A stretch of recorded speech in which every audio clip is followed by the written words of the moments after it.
everybody. Welcome to The Right Side with Doug Billings. Real big day for us here at The Right Side. We have Saundra McDowell, who is a candidate for the Missouri governorship. And I've seen many of her posts on social media platforms, and it drew me into her ideals and her principles and her philosophies about government. And I reached out to her campaign and asked the favor of her to appear on my podcast, and thankfully she said yes, and so here she is. Mrs. McDowell, thank you for joining us. Hi, thank you so much for having me on. I greatly appreciate it. Absolutely.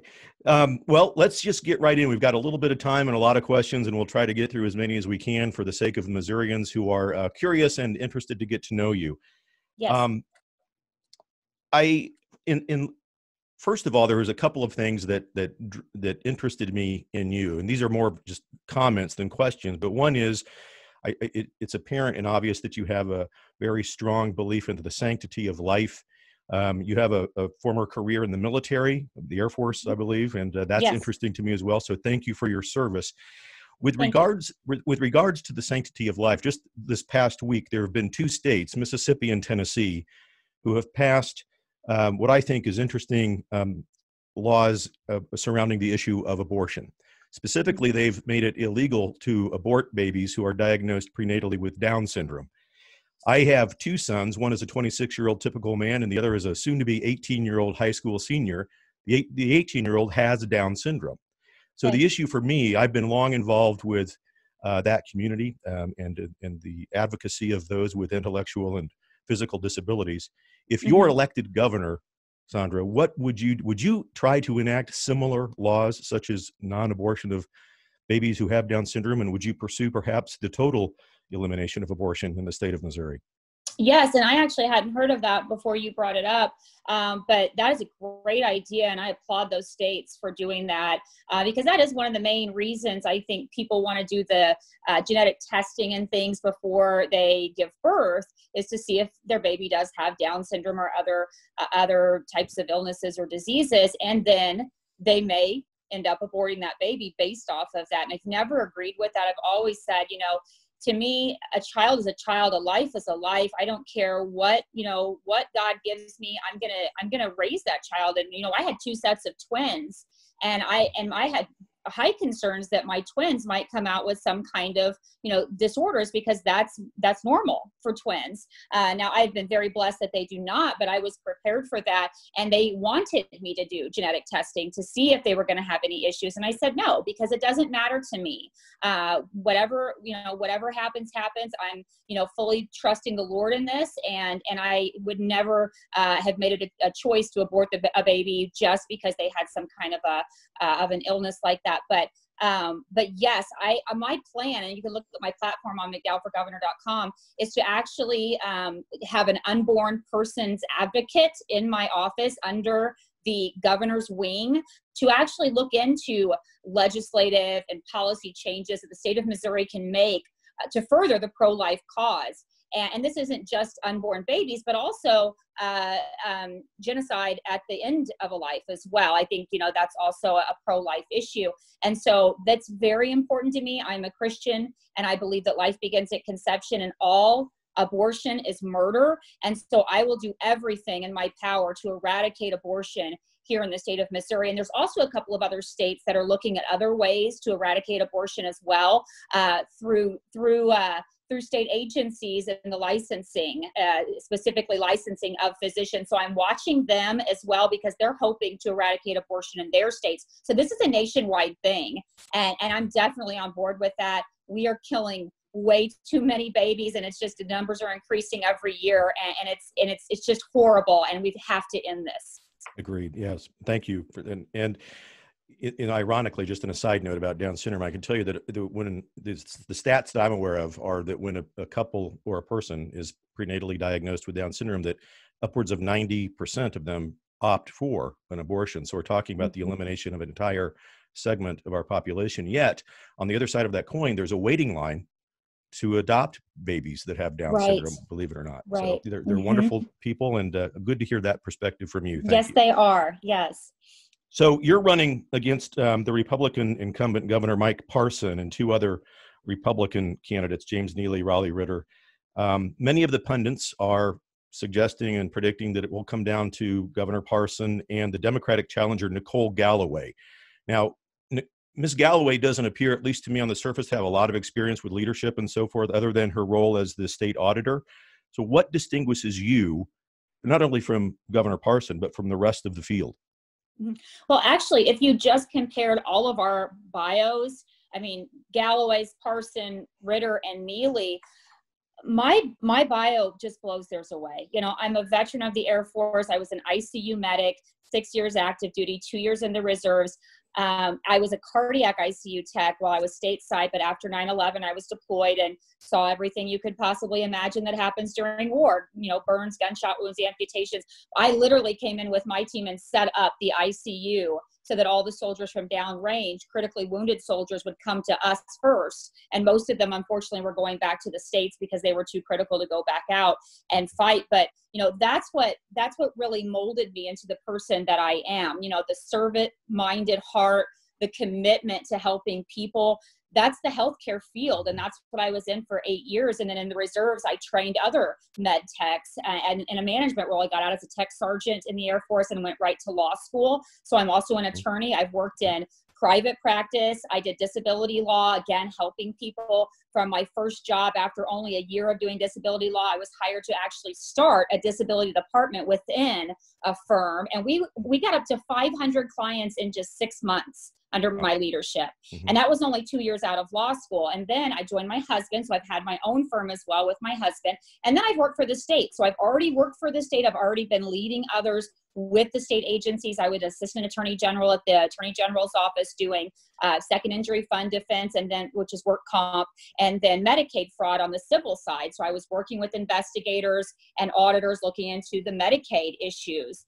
And then from there, I was hired as the director of enforcement for the securities division. So I led investigators looking into securities fraud, which is like your investment advisors, broker dealers.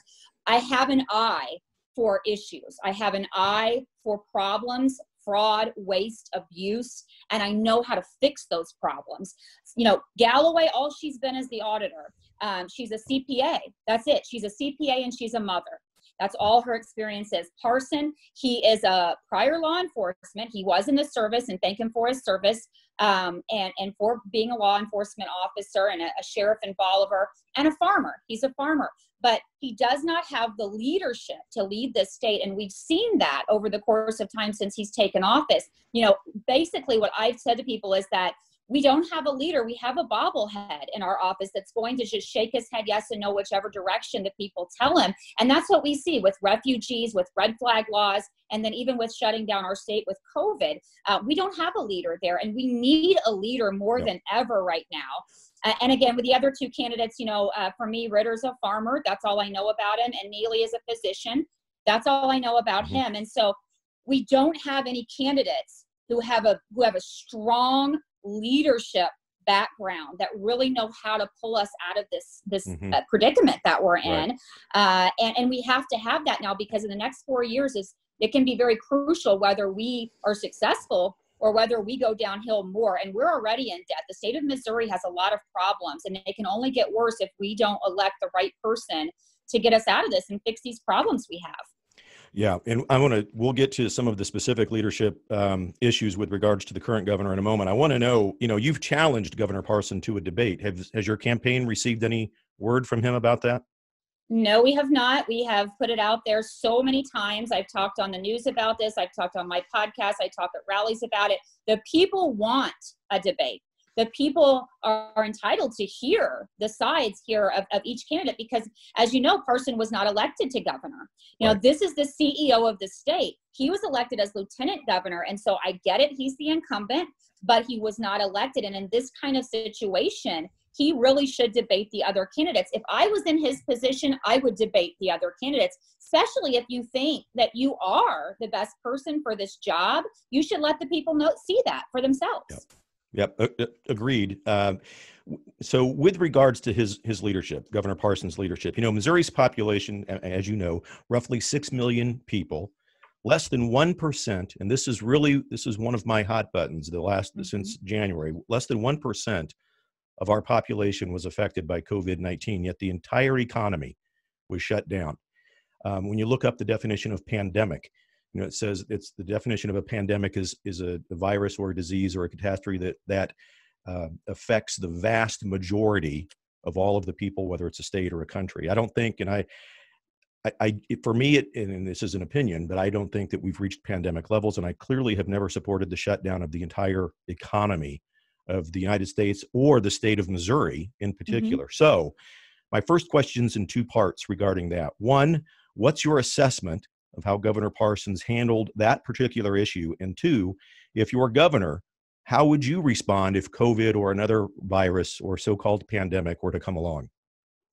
So my assessment of how Parson handled it, in the beginning, when we were given these crazy high numbers and nobody knew what was going on, it would have actually made more sense to do something so extreme as to shut down our state, but yet he didn't do it at that time. He was one of the last governors to actually shut down our state, and he shut down our state after the numbers started already coming down, and we started getting information in to say asymptomatic people may very well not transmit the virus. The numbers were no longer as high as they thought that they were. The death count was no longer as high. And so for me, looking at it from an attorney perspective, I believe that you have to have a compelling state interest to be able to take away people's rights with shutting down the state. And at the time he did it, I do not think there was a compelling state interest there. I think he waited too long, and I saw nothing happen from the beginning of all this in the state of Missouri. I saw him do absolutely nothing up until he completely shut down our state. The only thing he did was he sent out the National Guard to look for an alternative care facility to locate that and get that up and running to assist the hospitals. That was all I saw. Okay, so then he puts this blanket stay-at-home order in place across such a diverse state. Missouri is one of the most diverse states there are. There's really like 6 states in one. You've got, St. Louis is so different than Kansas City, and Kansas City and St. Louis are so different than Midmo and Springfield. And then you've got the Boot Hill. Yeah. You've got, and then of course, Northland farmland up there. It's so different.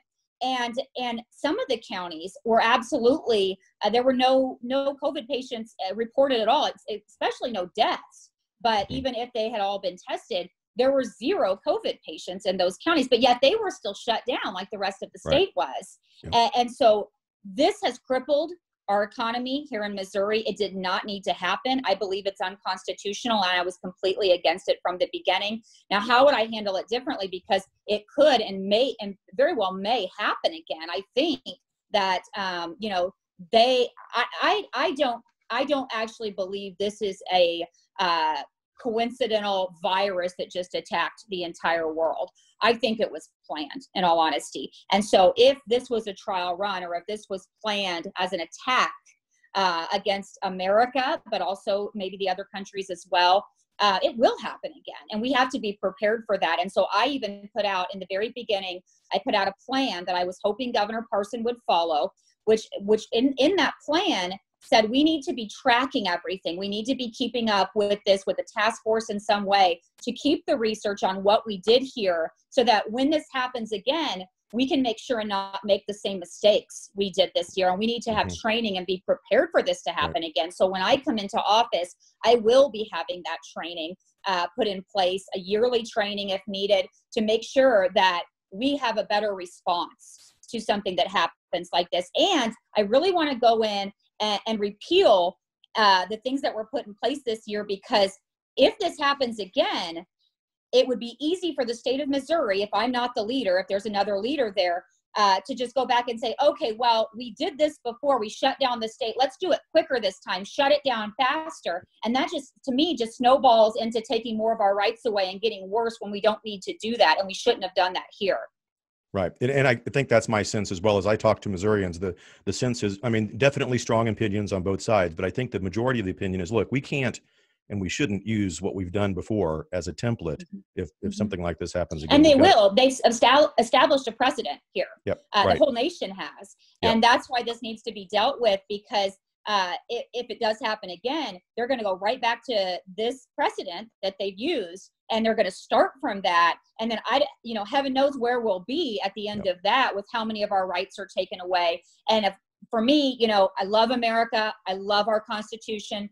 Declaration of Independence. These are all things that we need to stay true to. And we are getting so far away from that right now. We have to elect people that are going to bring us back to where we need to be.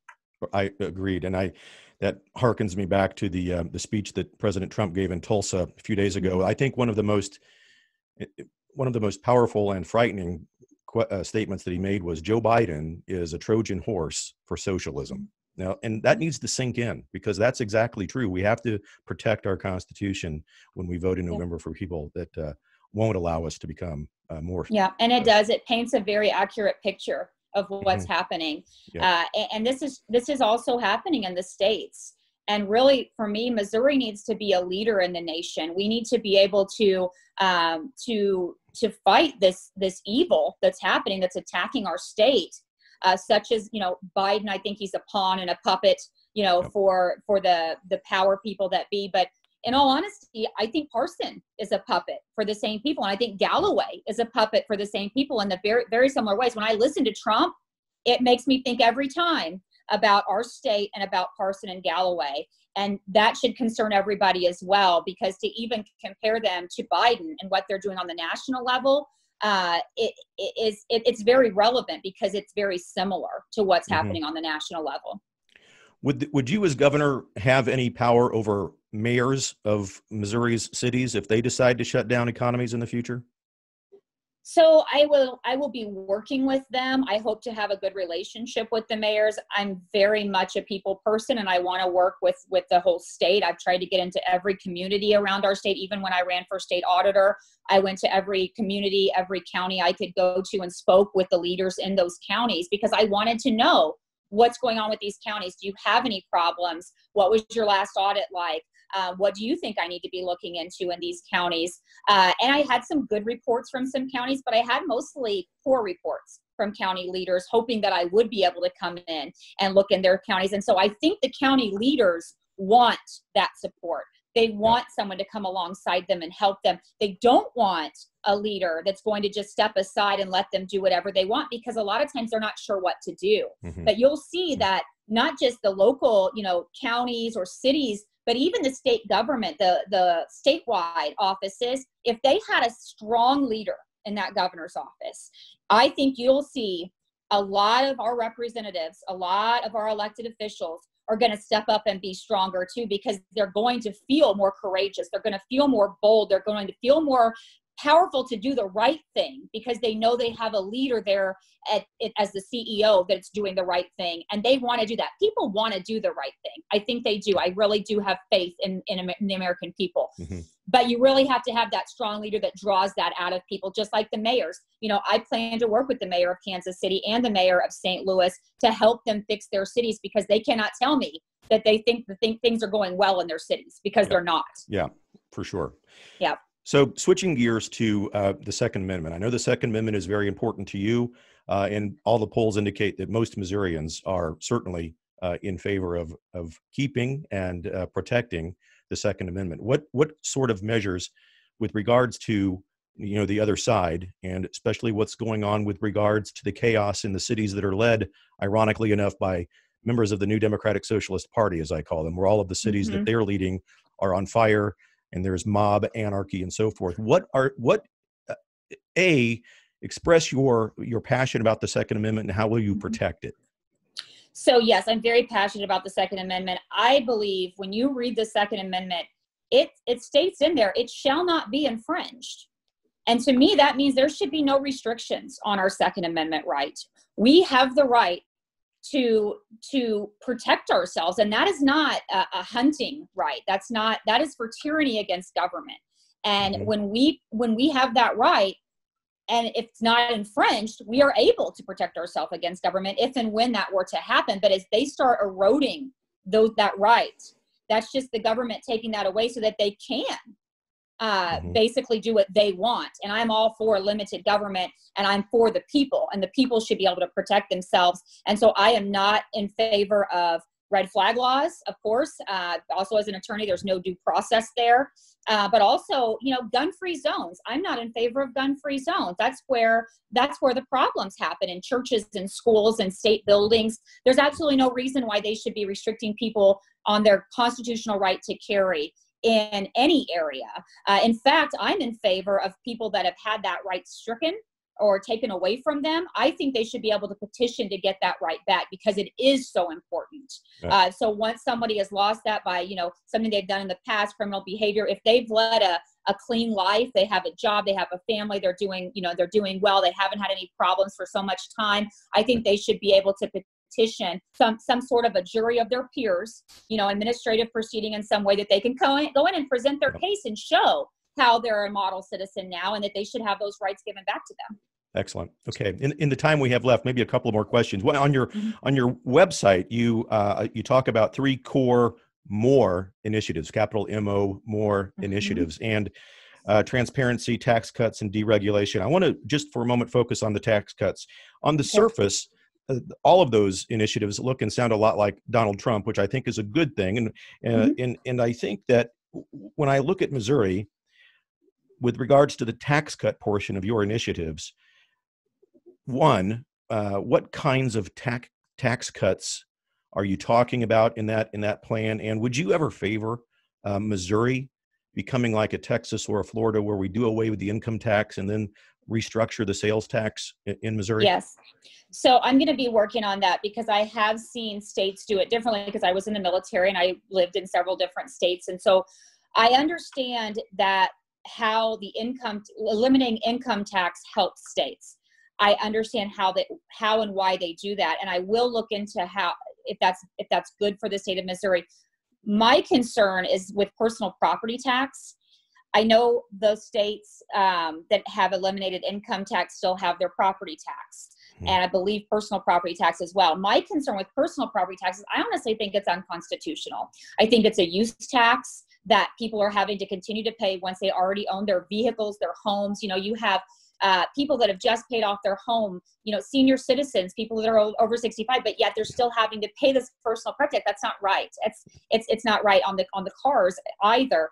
And so I want to definitely look at doing away with personal property tax, and then especially for veterans, and maybe certain start out with veterans and maybe certain other types of personal property tax, but I want to cut as much as I can but still make sure we have the funding here in Missouri to do all the things we need to do.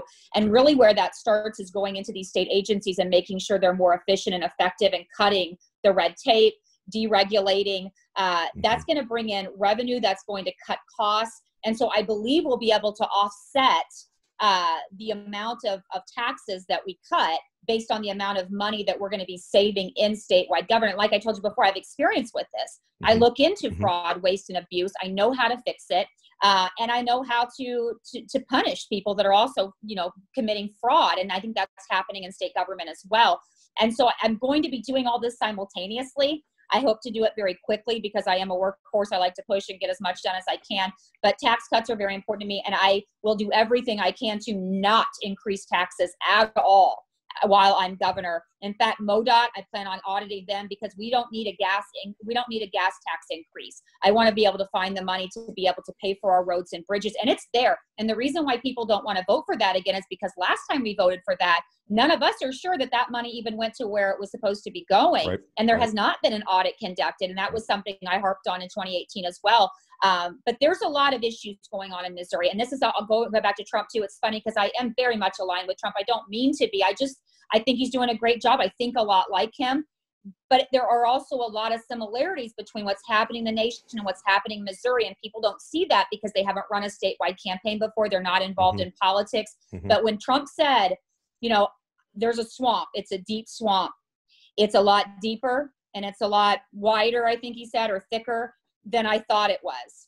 That's Trump. That's Donald Trump saying that, knowing he was coming into this, but now that he's there, he's seeing how deep and how wide it is. That is the same thing I'm seeing here in Missouri. It's terrible. I think those points about your tax initiatives and the sales tax and income tax, those are heavy hitters with Missourians. I mean, from my perspective, talking to John and Sarah Doe on the streets, those the things that you've just mentioned and those ideals will resonate with a lot of Missourians for sure. Well, I hope so, because, when you cut taxes, that's all it's going to do is increase the economy and make us better. And I think that's been proven in history. And I don't understand why people keep thinking that increasing taxes is going to benefit Yeah, absolutely. It never does. To cut taxes so that our economy is better. I'm with you. I'm in that corner all the way. We have just a little bit of time left. So in closing, Mrs. McDowell, what if you were to talk directly to Missourians right now as their candidate for governor? Tell us, just in closing, your Reader's Digest version of why you. What's your passion? Why Missouri? Why you? Why the governorship? Well, my passion is to help the people. And that's all I have done my whole life, has been a defender of the people. And right now, the people of Missouri need defended. We need defended from a lot of things that I know about. I have experienced it. I've seen it with my own eyes, with my experience. And I truly believe that God has led me up to this moment in time for this purpose. And that is why I made the decision to run for governor, because the Lord called me to do this. And I have to believe if the Lord is calling someone like me, who am I? Who am I to be called? Just like you look at the Bible with the stories in there, he doesn't call, someone like Donald Trump maybe all the time, and I'm definitely not a Donald Trump, but he's called me, and I believe he will give me the guidance. He will give me the wisdom. He will give me the discernment to be able to lead the state the way that he needs it to go, in the way that's best for the people. And that's what this is all about, is the people, and bringing justice and bringing peace and all of this unrest that we have. And I believe the Lord will give me the answers to that. And I pray that the people of Missouri will give me that chance, that they will look at the candidates and think and believe in their heart which one is going to be the best person for the state of Missouri for the next 4 years, to do what is best for them, because that's all I want to do, is be a voice for the people and do what the people want. I'm not, I don't want to put in my own ideas and values. I want to know what the people of Missouri's ideas and values are. That's what I've been looking for in my podcast that I've done and going out and speaking with people. I want to know what their ideas and what their thoughts are, because I'm not going to be the governor of myself. I'm not going to be the governor of the Republicans or just white people, or I'm going to be the governor for everyone. And I want to know about everyone's concerns, how the government can help them. And that's what I've been doing. And I want to continue to do that. Even as governor, my door will always be open to listen to the people and hear their concerns, because there are solutions out there. I talked to some law enforcement recently that said, I was talking about the drug problems here in the state. They're getting increasingly worse. And one of the police officers said, well, there's just no solution to it. And I said, no, there's always a solution. We just have to find it. Right. And that's what I'm looking for, the solutions. And again, I think that's wonderful that you've brought divine providence into this. I think the country lacks it. It harkens back to the founders and their intent and how they viewed the role and the hand of God in the founding and the formation of our country and our republic. So for what it's worth, I think that resonates, and it goes to so many root cause problems in the country. The riots, the mobs, the anarchy. Yes. If we would begin to have a turn back towards divine providence, the hand and the role of God in our life, prayer, and not being ashamed to say that out loud. I think that's the root cause of a lot of things happening in the country. Yes, I have chills with that. But also, I think looking at a person that has that faith and has that obedience, but is also a warrior. Okay, you also have to have a fighter and a warrior that's going to go into these riots, into these riots and this civil unrest, and shut it down and be a force to be reckoned with. You have to have someone that's willing to fight for what we believe in and stand up, because you can't just have a Christian that believes in things but is not willing to put their foot forward and actually put that faith into action. Absolutely. But I'm willing to do that, and that's why I'm doing this. Yes, and so I know that we're almost out of time, but it reminds me of another question, and that is, in Missouri, God forbid, if we had mass riots and anarchy, would you call in the National Guard immediately and quell that? Immediately. And you know what I will say? There is domestic terrorism happening in our state now, and has been for years, and that's gangs in St. Louis and Kansas City. And I will already make a pledge to call in the National Guard to root out the gang activity down there, because it is bad and it's getting worse. Also, it's hurting our state. We have, out of the top 10 most dangerous places to live, Missouri now has 3 of those. St. Louis, Kansas City, and now Springfield has hit the list. We have to do something about that. But of course, riots break out. We need to go in there as quick as possible. guns blazing basically and take care of this. You know, something that happened up in Seattle like that, could definitely happen here. And they let that go on way too long. It's still going on as far as I know. And that could very well happen here in our state because we're seeing that on social media. We're seeing that on the liberal media, and people can follow suit and do that. It may happen here, and it needs to be shut down very quickly. And I don't have high hopes that our governor would do that. No, and I can get on a rampant soapbox about that. I think in Seattle, Governor Inslee and Mayor Durkan have been completely complicit in murder and rape and anarchy. And that's how I feel. They have not done anything. And Sleepless in Seattle has a whole new meaning these days, doesn't it? It does. I haven't heard that, but yes, it does. It's unfortunate that they have leaders like that are allowing that to go on. And again, we have to look at that and think this could happen in the state of Missouri. And in a lot of ways, it is happening in the state of Missouri that people are just not aware of. But that will be eradicated under my leadership. Excellent. Good to hear. Well, Mrs. McDowell, thank you very much for your time. From our side, we really appreciate it. Thanks for being on the right side. And we wish you all the best. Good luck. We'll continue to follow you on Twitter and Facebook and everywhere we can. We'll come out and we'll eventually shake hands in person, I hope. I look forward to that. Yes. Thank you so much for having me on. And thank you for allowing me to say so much. And thank you for what you're doing, because giving that voice to the people and having them be able to understand who's running out there is very important. So thank you for doing what you're doing as well. You're welcome. Ladies and gentlemen, this has been Saundra McDowell, a candidate for the governor of Missouri. Please look her up. Please follow her and become familiar with her and the candidates of the Missouri race for governor. This is Doug Billings on the right side. Thanks for watching and listening. Good day.